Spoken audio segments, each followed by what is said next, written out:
자, 이제 내용증명 지문에서 마지막 문제 하나 남았습니다. 3점짜리 보기 문제고요. 일단 문제를 읽어봅시다. 무엇이 필요할지 판단을 해야겠죠.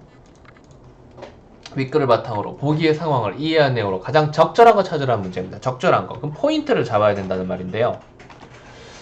을은 갑에게 돈을 빌려줬습니다. 써볼까요? 을은 갑에게 돈을 빌려줬는데 소멸시효는 3년. 아까 제가 지문 설명하면서 채권의 소멸시효는 10년인데 이제 단기 어떠한 용도로 사용되었느냐에 따라서 단기 소멸시효가 존재한다 그랬죠. 그리고 거기에선 1년짜리가 있고 3년짜리가 있었죠. 그 3년짜리가 바로 이거인 겁니다. 3년. 소멸시효가 3년이고요. 2020년 12월 31일에 만료가 됩니다. 그런데 갑은 만료일이 다가오도록 을에게 채무를 이행하지 않고 있어요. 얘가 돌려줘야 되는데 돌려주지 않는다는 거. 이거 갑이 쌍놈 같아 보이겠지만 이런 경우 진짜 많아요. 진짜 빌려주면은 진짜 잘 안 갚아요. 빌려주지 마세요. 이때 이해요. 제가 계속 말했죠. 그냥 줘도 되니까 줘도 될 돈만 그냥 주고 말지 빌려준다라고 해서 언제까지 갚아라 이러지 말라고. 그럼 그 두 사람 사이가 무조건 상합니다. 처음에 좀 불편하더라도 안 된다 라고 말하는 게 좋아요. 자, 그래서 이에 을은 주변의 조언을 받아 2020년 10월 31일에 20년 10월 31일에 내용 증명을 보냈다라고 합니다. 채무 이행을 요구하는 내용 증명을 보냈고 갑에게 도달하였음을 확인했습니다. 이제 여기에서 우리가 해야 할 수 있는 것은 무엇인가? 우리가 캐치할 수 있는 내용들, 지문에서 찾을 수 있는 내용들, 그게 뭐가 있었을까요? 이것만으로 포인트를 정확하게 캐치할 수는 없지만 제 생각으로는 이 문제에서 물어보고자 하는 것은 이렇게 됐을 때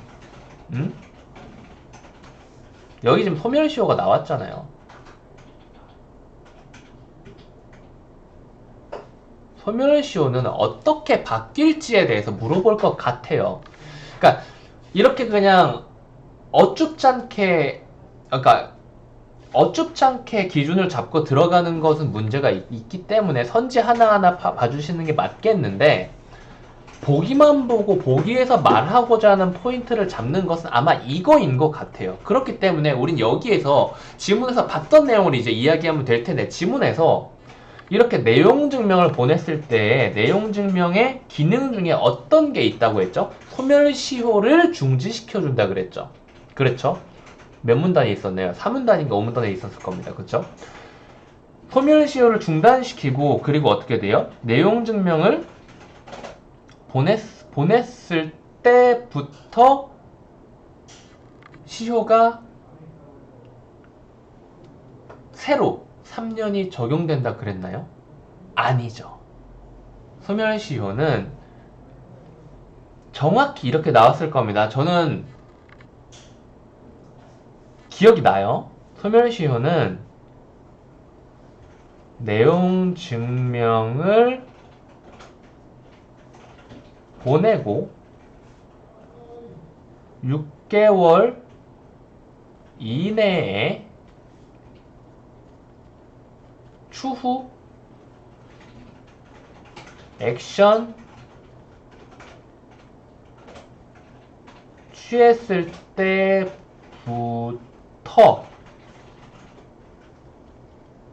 시효가 다시 새롭게 돌아갑니다. 이게 왜 청구라든지 소송이라든지 그런 거. 이 말이 뭐냐면 내용 증명을 보내고 그냥 가만히 있는다고 해서 시효가 없어지지 않는다 이거예요. 내용 증명을 보내고 이 소멸시효가 만료되는 12월 31일 이전, 그리고 내용증명을 보낸 10월 31일부터 이 12월 30일, 여기서부터 6개월 이내지만 어쨌든 이 채무관계의 소멸시효가 없어지기 전에 액션을 취해야 된다 이거예요. 이 사이 기간 동안. 그래야 그때부터 다시 3년이라는 소멸시효가 새로 시작된다는 거죠. 오케이? 오케이? 그러면 이제 소멸시효 가지고 지금 선지가 다 소멸시효 가지고 이야기를 하고 있지만 우리가 이야기한 핀트와 맞는 녀석을 쓱 보면서 한번 찾아볼게요.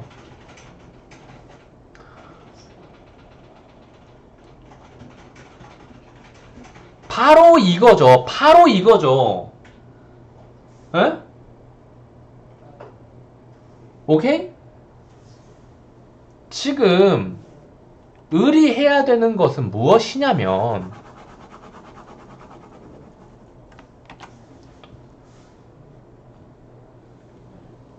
봐봐요. 이게 바로 20년 12월 31일이에요. 원래의 소멸시효입니다. 을이 내용 증명을 보낸 시점은 바로 20년 10월 31일인데 이것만 가지고서는 기존의 소멸시효에 영향력을 줄 수가 없어요. 그렇기 때문에 아무것도 하지 않고 이 사이 20년 10월 31일부터 20년 12월 31일까지 아무 짓도 하지 않게 되면 기존에 있었던 이 소멸시효가 다 없어져서 이 채권의 효력이 발생하지 않는다. 채권의 효력이 없어진다 이겁니다. 그렇기 때문에 이 사이에 무언가를 해줘야 돼요. 그래야 무언가를 한 시점부터 다시 3년이 돌아가게 되는 겁니다. 그렇기 때문에 의리 이후 법적 대응, 이 법적 대응이 바로 이 액션인 거예요. 이거를 안 한다면 이 채권의 소멸시효는 기존의 소멸시효가 유지되는 거죠.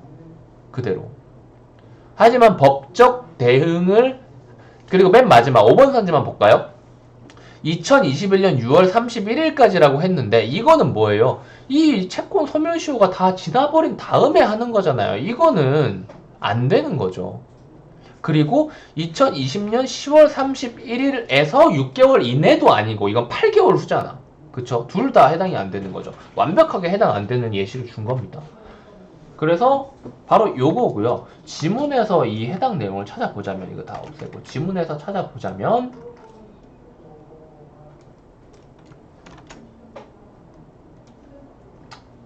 여기가 3문단인가요? 5문단인가요? 제가 지문을 보면서 가장 중요한 곳이라고 이야기는 안 했지만 가장 중요한 곳이라고 생각한 부분이 있었는데 바로 이 5문단입니다. 이거 3문단인지 5문단일 겁니다. 이게 왜냐면은 이게 5문단이고 앞에 3문단이 있는데 앞에 3문단에서는 이 내용 증명에 기능 첫 번째랑 두 번째를 묶어서 말했는데 5문단에서는 세 번째 기능을 한 문단에 걸쳐 가지고 이야기를 하고 있어요. 그리고 소멸시효를 중단시키는데 중요한 역할을 한다. 뭐 이러한 이야기를 하고 있고 여기에서 이제 말한 요 내용들이 여기에 적용이 되는 거예요. 그리고 그 결정적인 근거로 쓰였던 것은 뭐예요? 내용 증명을 보낸 날짜로부터 6개월 이내에 청구나 압류, 가압류, 가처분 등을 해야만 소멸시효가 중단되는 효력이 발생한다는 거죠. 법적 대응을 하게 되면 그렇게 된다는 거예요. 법적 대응을 하게 되면 제가 설명을 잘못한 게 있었네요. 법적 대응을 하게 될 경우에 해당 사안의 소멸시효는 내용 증명을 보낸 시점에 중단이 되는 겁니다. 잘못 얘기했죠. 제가 아까 이야기를 했을 때는 이렇게 시효가 있었고 여기에서 내용 증명을 보냈고 이 사이에 액션을 취했으면은 이 액션을 취한 시점부터 다시 3년이 발생한다 그랬는데 이게 아니라 이 사이에 이 내용 증명을 보내고 6개월 이내의 기간이면서 원래의 시효가 끝나기 전에 보내야 될 거예요, 아마. 이 사이에 만약에 내가 새로운 액션, 법적인 대응을 한다면, 이 대응을 한다면, 요 내용증을 보낸 시점부터 채권 소멸시효가 다시 시작된다. 3년의 기간이 시작된다라고 보는 거고요. 법적 대응을 하지 않으면 원래대로 시효가 지나면 끝나버리는 거다라고 하는 거죠. 그럼 여기에서 이제 다시 시효가 시작되면 어떻게 돼요?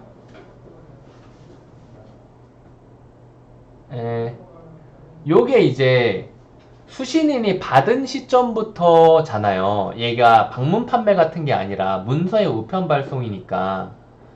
그래서 맨 마지막에 나오잖아요. 맨 마지막 문단에. 그래서 이 사람이 상대가 도달하였음을 확인한 바로 이 시점부터 다시 3년이 여기 사이에 법적인 대응을 하게 되면 이 시점부터 3년 동안 다시 시효가 유지가 되는 걸 겁니다. 그래서 처음에 제가 짚고 들어갔던 그 포인트가 맞았죠. 보기를 보면서 여기에서 말하는 포인트가 무엇인지 정리를, 핵심 딱 한 가지를 집어내는 거를 항상 계속 연습을 하셔야 돼요. 언제나 다 그렇게 잡히는 것은 아니지만 많은 경우 그렇게 잡히게 됩니다. 여기까지 할게요.